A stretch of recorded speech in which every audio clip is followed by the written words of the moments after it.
प्यारे बुजुर्गों, माताओं, भाई और बहनों,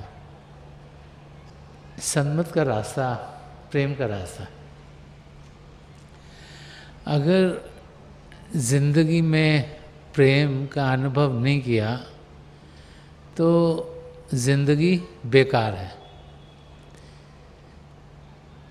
प्रेम, पिता परमेश्वर का प्रेम, क्योंकि हर एक धर्म ग्रंथ समझाता है कि जिसने प्रभु के प्रेम को जाना, पहचाना, उसका अनुभव किया, वही अपनी मंजिल तक पहुंच पाए। तो प्रभु के प्रेम से बढ़कर इस धरती पर कोई और चीज़ नहीं। और जो सन्मत का रास्ता है, हमें बार बार ये समझाता है कि हम किसी भी धर्म में हो, किसी भी जाति में हो, किसी किस्म का काम कर रहे हों, हमारी सोशल स्टेटस को अलग अलग हों, हमारे सोचने के तरीके अलग अलग हों, लेकिन हम सब प्रभु के प्रेम का अनुभव कर सकते हैं। कबीर साहब, जिन्हें संत कृपाल सिंह जी महाराज फादर ऑफ मॉडर्न स्पिरिचुअलिटी कहा करते थे, कि ये नए युग की जो रूहानियत है उनके पिता हैं। उन्होंने बहुत कुछ रूहानियत के बारे में कहा, कैसी हमारी ज़िंदगी होनी चाहिए, कहाँ से प्रभु के प्रेम को हम पाएंगे, कैसे अपनी ज़िंदगी बनाएं, ताकि ये जानें कि हम कोई अलग नहीं। गुरबाणी में फरमाते हैं कि अव्वल अल्लाह नूर पाया, कुदरत के सब बंदे, एक नूर ते सब जग उपजा, कौन भले कौन मंदे।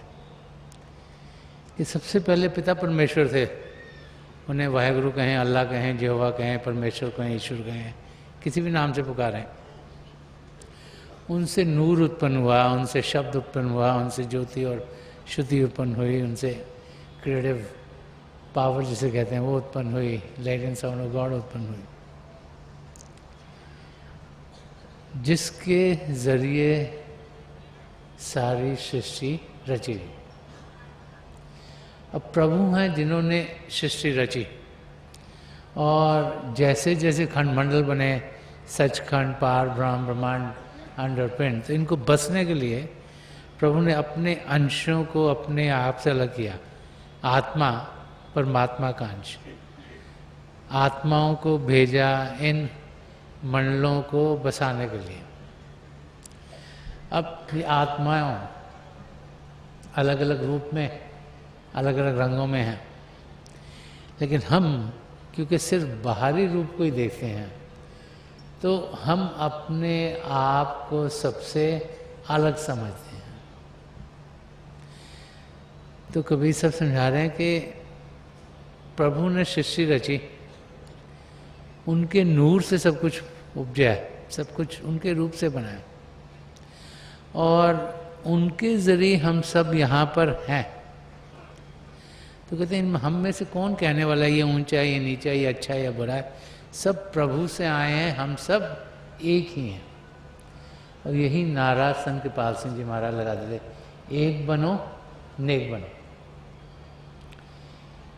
एक पिता परमेश्वर से बनना, प्रभु से एकता पानी है, और उसको पाने के लिए नेकी का रास्ता इख्तियार करना है। हम एक सच्चे इंसान बने,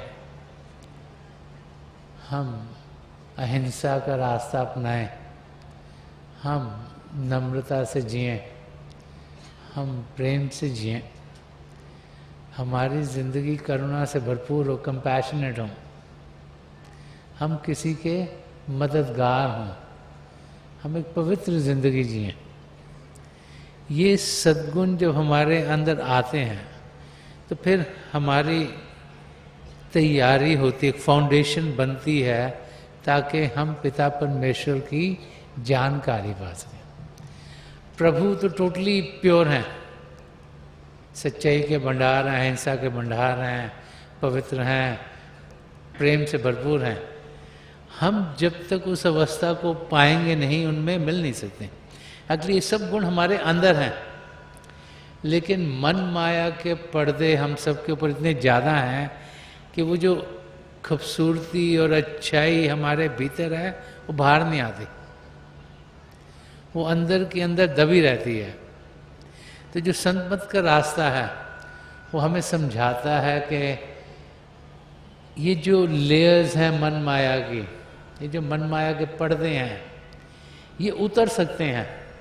ये ज़रूरी नहीं कि ज़िंदगी सिर्फ मन माया के पर्दों को ओढ़े हुए हम गुजारें, कि अभ्यास के ज़रिए, सिमरन के ज़रिए मन शांत होता है, अभ्यास के ज़रिए जब मन शांत होता है तो हम ये जो प्रभु का शब्द है, प्रभु का नूर, इससे जुड़ सकते हैं। कि दो हिस्से ज्योति और श्रुति, उनसे जुड़ते हुए हम इन पर्दों को दूर करते हुए अंदर में आध्यात्मिक रूप में मदद पाते हुए हम प्रभु की ओर बढ़ सकते हैं। हम सब बड़े खुश नसीब हैं कि पिता परमेश्वर ने हमें जो सृष्टि में सबसे अच्छा चोला है, जो मानव चोला, वो हमें दिया। क्योंकि इस चोले में सब पदार्थ दिए गए हैं जो हमें चाहिए अपने आप को सही रूप में जानने के लिए और पिता परमेश्वर को पाने के लिए। तो इस शब्द के ज़रिए हमें कबीर साहब समझा रहे हैं कि कहाँ से हम उस प्रभु के प्रेम को पाने का रास्ता ढूंढें। कौन है इस दुनिया में जो हमें मदद कर सकता है। जब हम अपनी ज़िंदगी को देखते हैं तो सबसे पहले जब एक बच्चा घर में पैदा होता है, उसके मददगार उसकी माँ, उसके बाप, उसके पेरेंट्स होते हैं। वही बच्चे को संभालते हैं, उसे दूध पिलाते हैं, वो ख्याल रखते हैं उसका। और सबसे पहली मदद माँ बाप से बच्चे को मिलती है, फिर उसके भाई बहनों से मिलती है, दादा दादी, नाना नानी और घर के जितने भी परिवार के लोग हैं उनसे मदद मिलती है। और वो बच्चा चीज़ें सीखनी शुरू कर देता है। जो भाषा माँ बाप बोल रहे हैं वही भाषा बच्चा भी बोलनी शुरू कर देता है। और थोड़ा सा बड़ा होता है तो उसे स्कूल में भेजा जाता है। तो दूसरी मदद उसे अपने टीचर से मिलती है, चाहे वो नर्सरी के हों, चाहे सेकंड ग्रेड के हों, 8वीं ग्रेड के हों, 12वीं ग्रेड के हों। और फिर जब बच्चा कॉलेज में जाता है तो भी टीचर्स और प्रोफेसर से उसे मदद मिलती है। क्योंकि टीचर्स और प्रोफेसर से अलग अलग सब्जेक्ट बच्चे सीखने शुरू कर देते हैं। फिर वो पढ़ लिख कर कुछ ना कुछ काम शुरू करते हैं, और जहाँ काम करते हैं, जिनके साथ काम करते हैं, उनसे मदद मिलती है सीखने के लिए कि इस काम को कैसे करें। तो ज़िंदगी में कई लोग हैं जो हमें मददगार हैं। तो यहाँ पर कबीर साहब फरमा रहे हैं कि जग में गुरु समान नहीं दाता। दाता देने वाले को कहा गया है। हमारे माँ बाप हमें बहुत कुछ देते हैं, हमें खाने पीने के लिए प्रोवाइड करते हैं, हमें कपड़े देते हैं, हमें चलाते हैं, हमें सिखाते हैं। हमारे टीचर्स भी हमें बहुत कुछ देते हैं, दिमाग, इंटेलिजेंस को तेज करने के लिए, नई नई चीज़ें जानने के लिए, समझने के लिए। जिनके साथ हम काम करते हैं वो भी हमें बहुत कुछ देते हैं। लेकिन कबीर साहब फरमा रहे हैं कि जग में गुरु समान नहीं दाता। तो एक गुरु हमें क्या देता है जो और सबसे अलग है। कबीर साहब यहाँ क्यों फरमा रहे हैं कि इस दुनिया में चाहे देने वाले बहुत से हैं, हमें मददगार बहुत से लोग होते हैं जैसे हमारी ज़िंदगी गुजरती है, लेकिन सबसे बेहतर यहाँ पर कबीर साहब समझा रहे हैं कि देने वाला एक गुरु के सिवाय कोई नहीं। अगर इस पर हम गौर करें, इसको समझने की कोशिश करें, तो एक वाक़या हजूर बाबा सावन सिंह जी महाराज अपने सत्संगों में सुनाते थे। वो फरमाया करते थे कि एक जेल खाना था, बहुत से कैदी वहाँ कैद थे। तो एक कोई साहूकार आया, उसने देखा इनके रहने की कंडीशन अच्छी नहीं है, तो उसने कहा कि इनके कमरों को पेंट कर दो, बेटर कर दो, मैं इनकी बेडिंग वगैरह बेटर कर दो, जितने पैसे लगे मैं दूंगा। तो उसने पैसे दिए तो उनके रहने की जगह सबकी अच्छी हो गई, बेड भी अच्छे हो गए, पेंट भी हो गई जगह। एक और साहूकार आया, उसने देखा इनको खाना बहुत अच्छा नहीं मिल रहा, तो उसने कहा कि खाने की क्वालिटी बेटर करो आप, इनको देसी घी खिलाओ, इनको ये करो वो करो, अच्छी अच्छी चीज़ें खिलाओ, तो जितना एक्स्ट्रा खर्चा होगा मैं दूंगा। तो उनके खाने की चीज़ें भी अच्छी हो गई। एक और साहूकार आया, उन्होंने कहा सारा दिन बेचारे यहाँ पे रहते, तुम इनको कोई इंटेलिजेंट चीज़ें सिखाओ, कुछ पढ़ाओ लिखाओ, कुछ इनकी जो इंटेलिजेंस है उसको इस्तेमाल करो, वो इन्हांस हो, ताकि ये जब निकलेंगे तो सोसाइटी में अच्छे हो सकें। तो उनको पढ़ाना लिखाना और नई नई चीज़ सिखानी शुरू की। चाहे रहने की चीज़ें अच्छी हो गई, चाहे उनके खाना पीना जो उन्हें मिलता था वो अच्छा हो गया, चाहे वो जो उनको एंटरटेनमेंट या दिमागी चीज़ें सिखाते वो अच्छी हो गई, लेकिन वो कैदी के कैदी रहे। एक और साहूकार आया, उसके पास जेल की चाबी थी, उनने जेल खाने को खोला, सबको रिहा कर दिया। तो हजूर बाबा सावन सिंह जी महाराज फरमाते थे सबसे अच्छा साहूकार कौन हुआ? वो नहीं जिसने खाना अच्छा दे दिया, वो नहीं जिसने कंडीशंस अच्छी कर दी, वो नहीं जिसने दिमाग को इंटेलिजेंस कर दिया, लेकिन वो जिसने हमें रिहा कर दिया। तो हमारी क्या हालत है? हम असलियत में शरीर नहीं आत्मा हो, इस शरीर में कैद है। अब बहुत सी मददगार इस शरीर को मदद देते हैं, इस दिमाग को मदद देते हैं। माँ बाप करते हैं शरीर तंदुरुस्त रहे, टीचर्स ट्राई करते हैं दिमाग तेज होता चला जाए, और भी जो मिलते हैं कई जो रिलेशनशिप्स हमारी हैं वो कैसे बढ़ रहा है उसकी बारे में समझ आती है। तो इस शरीर को आराम कैसे मिले, ये दिमाग को और ज्ञान कैसे मिले, उस किस्म का ज्ञान मिलता है। लेकिन आत्मा फिर भी इस शरीर में कैद है। तो एक पूर्ण महापुरुष क्या करते हैं? गुरु का मतलब क्या है? जो अंधेरे से हमें रोशनी में ले जाए। अंधेरा किस चीज़ का है? संत दर्शन सिंह जी महाराज ने बड़े खोल के एक्सप्लेन करा है। फरमाते हैं करे तलाशे जुनू जुल्मते खिरत से कहो, जुनू किरण है, किरण के सिवा कुछ और नहीं। वो कहते हैं कि हम सब उस अवस्था को ढूंढ रहे हैं जो मस्ती की अवस्था है, जो प्रेम की अवस्था है। वो अवस्था कौन सी है? जब प्रभु की नज़दीकी हो, प्रभु जिन्होंने सब कुछ रचा है, प्रभु जो जिनके पास सब कुछ है, प्रभु जो सब कुछ दे सकते हैं, जब उनकी नज़दीकी मिलती है तो इंसान मस्ती में खुशी से झूमना शुरू कर देता है। जब प्रभु के प्रेम का हमें अनुभव होता है तो उसका कोई और इस दुनिया में कोई कंपैरिजन ही नहीं है। तो वो अवस्था जो मस्ती की है, संत दर्शन सिंह जी महाराज फरमाते कि करे तलाशे जुनू, वो अवस्था हम सब चाहते हैं।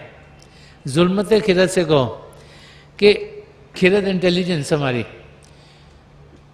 जुल्मते खिरत की जो इंटेलिजेंस का अंधेरा है, वो कह रहे हैं कि जो हमारा दिमाग है जिसके ज़रिए हम वो सदा सदा का सुख चैन पाना चाहते हैं, क्योंकि जो दिमाग है वो क्या बाहर की चीज़ों से हमें खुश करने की कोशिश करता है। तो कहते हैं कि आप अपनी इंटेलिजेंस को कहो, क्योंकि इस दुनिया में हम सोचते हैं कुछ भी सीखना इंटेलिजेंस से सीखें, हम डिड्यूस करें ये चीज़ ऐसी थी, ये चीज़ ऐसी थी, इस करके ऐसी होगी। तो संत दर्शन सिंह जी महाराज फरमाते हैं कि जो अंधेरा है, जो दिमाग के ज़रिए, जो इंद्रियों के ज़रिए जो बाहर की दुनिया में जाते हैं, उससे कहो कि जुनू किरण है, किरण के सिवा कुछ और नहीं। कि वो जो सदा सदा के सुख चैन की अवस्था है वो रोशन होने की अवस्था है, इनलाइटनमेंट की अवस्था है, आध्यात्मिक जागृति की अवस्था है, और बाहर की कोई चीज़ हमें कुछ दे नहीं सकती। तो यहाँ पर इस शब्द में कबीर साहब हमें समझा रहे हैं कि जग में गुरु समान नहीं दाता, कि उनके पास चाबी है जिसके ज़रिए ये शिव नेत्र 10वां द्वार खुल सके और रूह इस शरीर की जकड़ों में से बाहर निकल सके।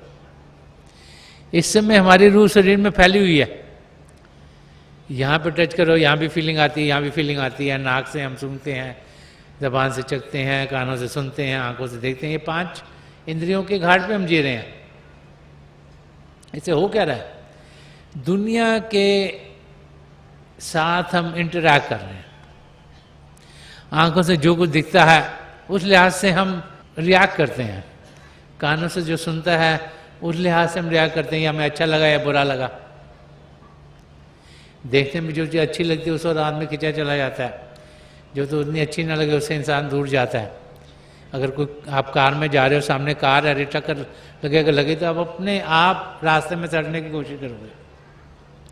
ऐसे ही सूंघने में अगर कोई बदबू की जगह उससे आप परे हो गए, जगह है कि भाई जो खुशबू से भरी उस जगह में इंसान जाए। तो इंद्रियों के जरिए हम बाहर की दुनिया में ध्यान दे रहे हैं, और जिस और हम ध्यान देते हैं हम वैसे ही बन जाते हैं, क्योंकि हमारा ध्यान बाहर की दुनिया में, ये माया की दुनिया में है। ये दिखने में कुछ और है, असलियत कुछ और ही है। तो जब हम बाहर की दुनिया में जीते हैं उस असलियत को हम पाते नहीं। तो हमारी रूह इस शरीर के अंदर कैद है। तो जब यहाँ ये शिव नेत्र 10वां द्वार है, जब ये खुलता है तो फिर हमारी रूह शरीर से ऊपर उड़ जाती है, और जैसे वो शरीर से ऊपर उठती है और उसको मदद मिलती है तो वो अंदर की दुनिया में जाने शुरू कर देती है। इस समय हम सब पिंड के देश में हैं। इसमें हमारी धरती है, आसमान है, सितारे हैं, चंद्रमा, सूर्य है, और बहुत सी गैलेक्सीज हैं। साइंटिस्ट रोज नई नई गैलेक्सीज ढूंढते रहते हैं, और जैसे जैसे और इन्वेंशंस होती रहती हैं साइंटिस्ट की, उन्हें समझ में आता है कि ये फिजिकल वर्ल्ड कितना बड़ा है। हम तो सोचते धरती है ये बहुत बड़ी है, तो इससे हजारों लाखों गुना चीज़ें और भी ज़्यादा हैं।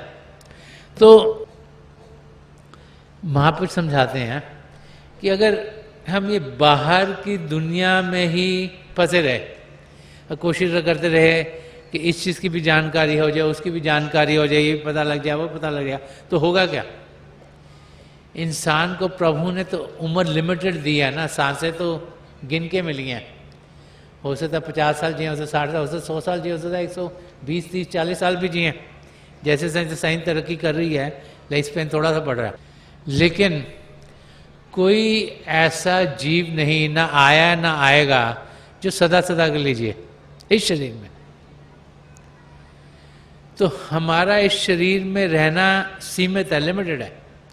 और अगर वो समय हमने इसकी जानकारी, उसकी जानकारी, इसको जानना, उसको पहचानना, इसको देखना, वहाँ पर जाना, उसमें लगा दिया, तो फिर होगा क्या कि हमारी आत्मा फिर से 84 लाख जियाजुन में फंसी रहेगी, भटकती रहेगी। लाखों करोड़ों सालों से वहाँ भटक रही है, और ना हमारे माँ बाप, ना हमारे भाई बहन, ना हमारे टीचर, ना हमारे साथ काम करने वाले, ना जो लोग हमारे नेबरहुड में रहते थे, उनमें से कोई भी हमें उस 84 लाख जियाजुन से छुटकारा नहीं दिलवा सकता। तो यहाँ पर कबीर साहब जग में गुरु समान नहीं दाता क्यों फरमा रहे हैं कि एक पूर्ण महापुरुष हमें 84 लाख जियाजुन से छुटकारा दिलवा सकते हैं, तो कि हमें बार बार बार इस धरती पर आना ना पड़े, ताकि हम सदा के लिए इसी जिंदगी में पिता परमेश्वर से एक में हो जाएं, ताकि हम वो जो जुनू की अवस्था है, जो सदा सदा के सुख चैन की अवस्था है, उस अवस्था में हम जिएं, ताकि जितने भी हमारे कर्म हमारे साथ जुड़े हुए हैं, जब जब हम इस धरती पर आए हैं, और जो जो हमने सोचा है, जो जो बोला है, जो जो कार्य, उससे कर्म बनते हैं। उस कर्मों का बोझ हमारी आत्मा के साथ है। जब तक वो सारे कर्म कटेंगे नहीं, तब तक हम 84 लाख जियाजुन में अटके रहेंगे। तो एक पूर्ण महापुरुष जब नाम की देन देते हैं, तो अपनी तवज्जो से जो उनकी कमाई है उसका थोड़ा सा हिस्सा हमें देते हैं, और उस थोड़े से उनके हिस्से में हमारे संचित कर्म उसी वक्त नाश हो जाते हैं। वो सबसे बड़ा बोझ है। जब से हम प्रभु से अलग हुए हैं, हर एक शारीरिक रूप में जब आए हैं हमारे साथ कर्म हुए जो जुड़ते चले जाते हैं। उनमें से थोड़े से कर्म है जिन्हें प्रारब्ध कर्म कहा जाता है, जो इस जिंदगी में डालना है, उसमें वो हमें मदद करते हैं। वो भी ले सकते हैं, अगर लेंगे तो हम उस वक्त ही चल बसेंगे, तो वो उनको हम झेल सके, आराम से हमें मदद मिलती है। और क्रियामान कर्म जो कि हम रोज़ाना करते हैं, रोज़ाना हम सोचते हैं, बोलते हैं, कार्य करते हैं, हमें समझाया जाता है कि हम ऐसी ज़िंदगी जिए जिसमें नेक कर्म की ज़िंदगी हो, जिसमें कर्म ना हो। तो कर्म कब नहीं होते? एक तो जब हम भजन अभ्यास करते हैं। जब इंसान सही तरीके से भजन अभ्यास कर रहा है तो शरीर बिल्कुल शांत है और मन भी शांत है, क्योंकि विचार नहीं आने चाहिए। जब हम सिमरन करते हैं, मन ही मन सिमरन करते हैं, तो शरीर शांत हो गया, मन शांत हो गया, और पांचों इंद्रियां अंदर की और खिड़की, तो कोई कर्म नहीं बनेंगे। ना हम सोच रहे हैं, ना हम बोल रहे हैं, ना कुछ कार्य कर रहे हैं, तो नेक कर्म का समय है।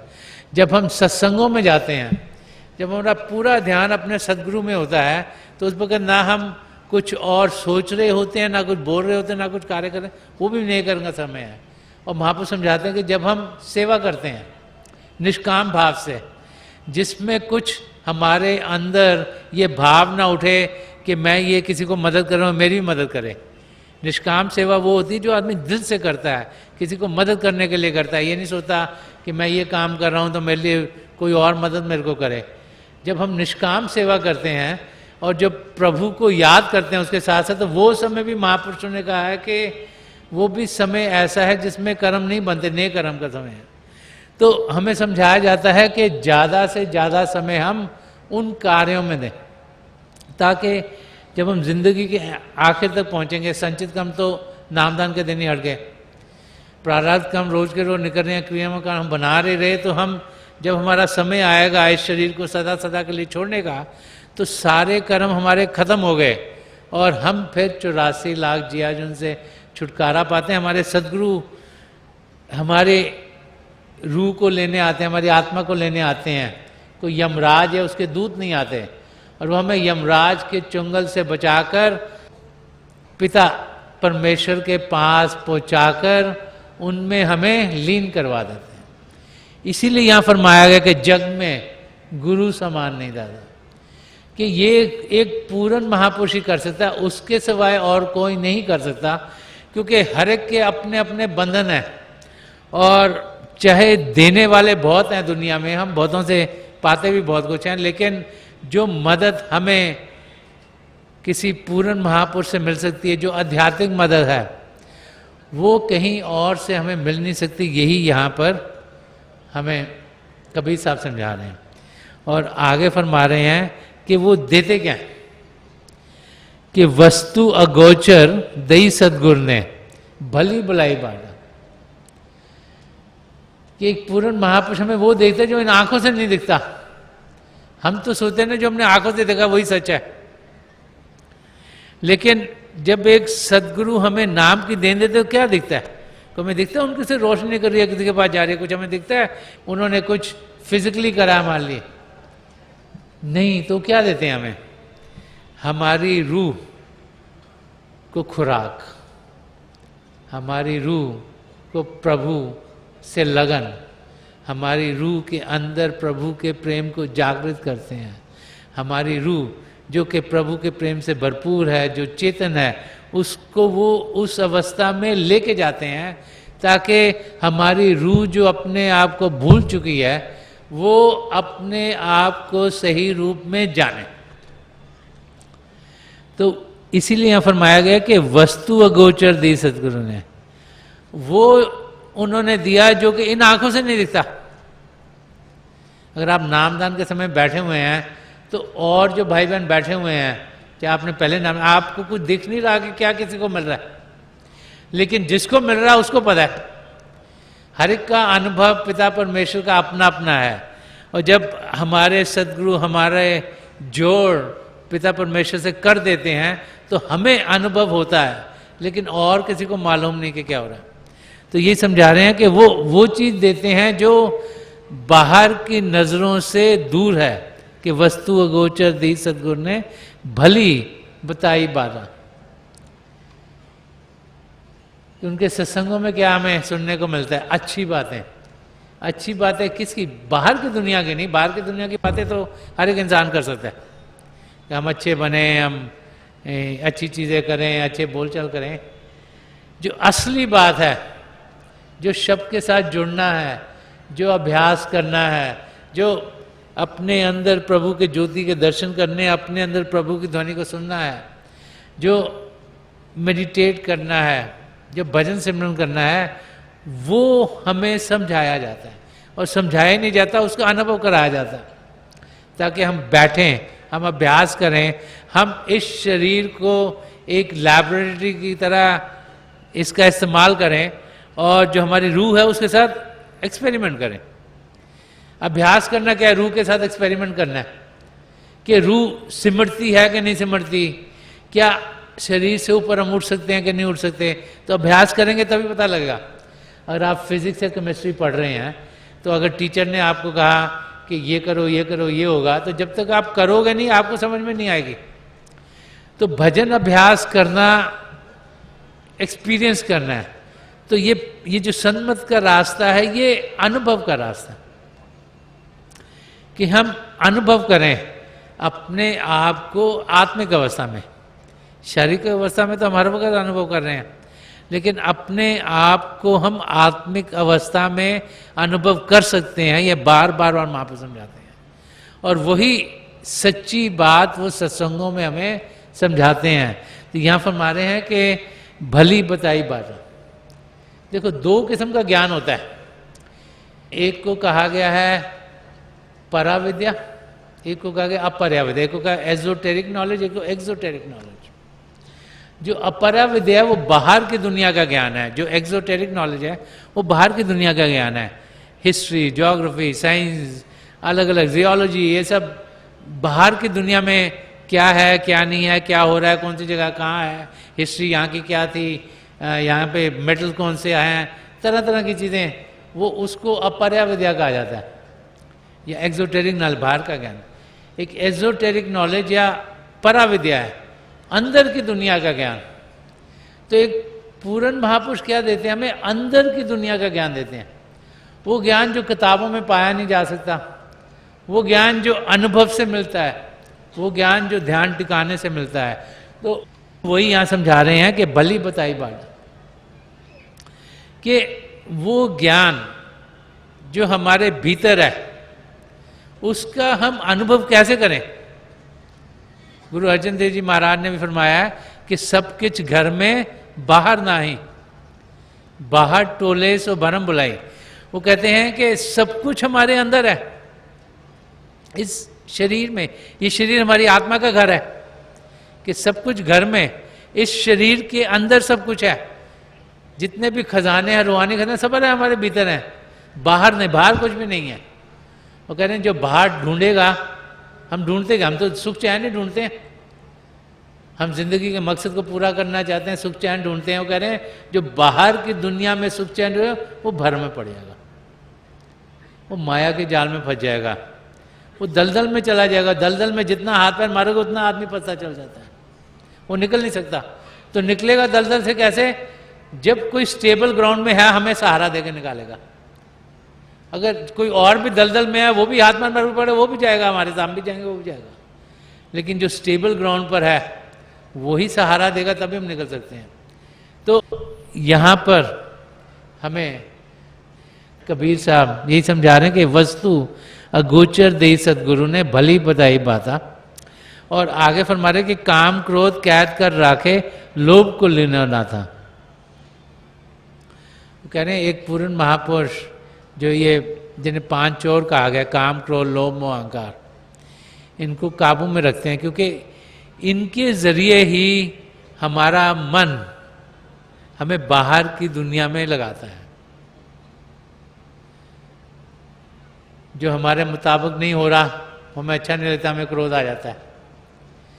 अगर हमारे पास कुछ है, हम और चाहते हैं, तो इंसान लोभ में आ जाता है। जब मिल जाता है, चाहते हैं हमारे से जाए नहीं, उसके साथ लगाव हो जाए, मोह हो जाता है उसके साथ।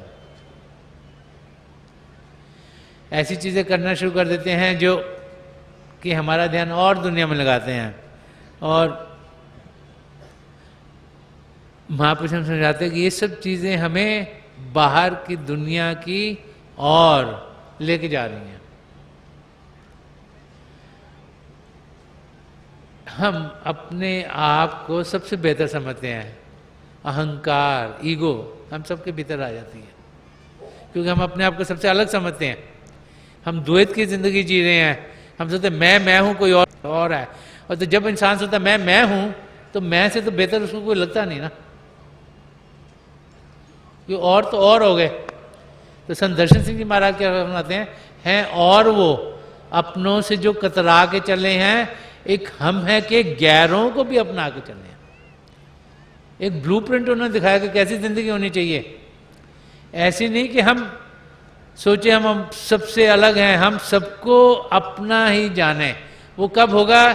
जब हम अपने आप को प्रभु से एक में करेंगे, जब हम प्रभु को अपने भीतर पाएंगे, जब प्रभु से एक में होंगे, जब प्रभु की ज्योति के दर्शन होंगे, प्रभु की ध्वनि को सुनेंगे, तो क्या होगा? अपने आप लगेगा अगर मैं सुन सकता तो कोई और भी सुन सकता है, तो मैं उससे अलग नहीं, वो मेरे जैसा ही है। तो जब तक वो अनुभव नहीं हो, ये सब सुनी सुनाई बातें रह जाती हैं। लेकिन एक बारी जिसको एक्सपीरियंस हो जाए, और कोई आपको कहे कि आम बड़ा मीठा है,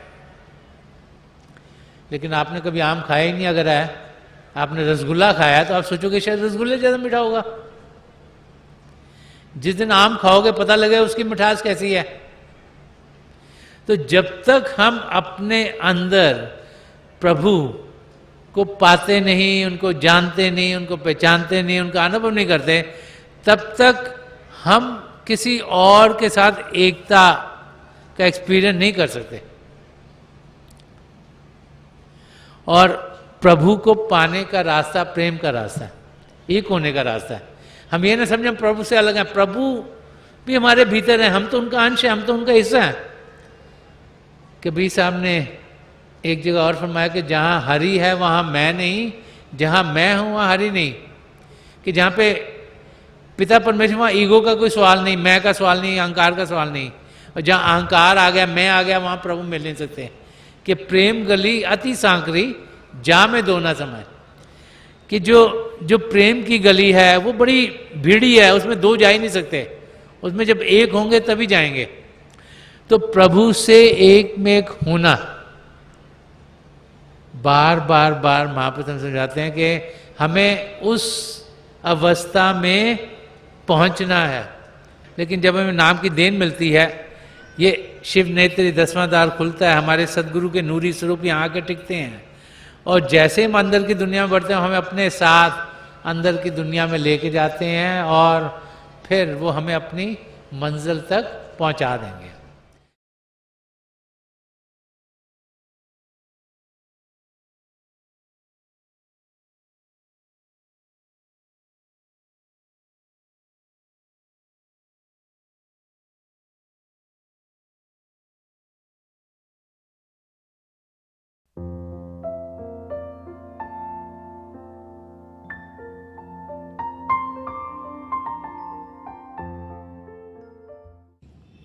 तो थोड़ी देर के लिए हम सब अभ्यास के लिए बैठ जाएं। आप जहाँ भी बैठे हैं आराम से बैठिएगा, अपनी आंखें बंद कर लीजिएगा। जो आंखों के डेले आई बोलते हैं सीधे सामने होने चाहिए, जैसे 8-10 इंच आपके सामने फोकस हो। आंखें बंद करते ही वो भाई बहन जिन्हें नाम की देन मिली है, आप सिमरन कीजिएगा। जो भाई बहन नए हैं, आप पिता परमेश्वर के किसी भी जाति नाम का जाप कीजिएगा। जाप मन ही मन करना है, ऊंचा नहीं दोहराना। जो कुछ आपके सामने दिखता है बड़े ध्यान से देखिएगा, और बहुत से नज़ारे आपके लिए खुलने शुरू हो जाएंगे। मेरी हजूर बाबा सावन सिंह जी महाराज, परम संत कृपाल सिंह जी महाराज और दयाल प्रसन्न दर्शन सिंह जी महाराज की चरण कमलों में यही प्रार्थना है कि जो जो हम सबके लिए बेहतर हो, ये महापुरुष हमें दें, हमें सबके साथ जोड़ें, और हमारे भीतर प्रभु की ज्योत के हमें दर्शन करवाएं। थोड़ी देर में मैं आपको इस बैठक से उठाऊंगा, और मेरी शुभकामनाएं आप सबके साथ हैं।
छोड़ दीजिए जी, हाँ प्लीज़ लीव ऑफ।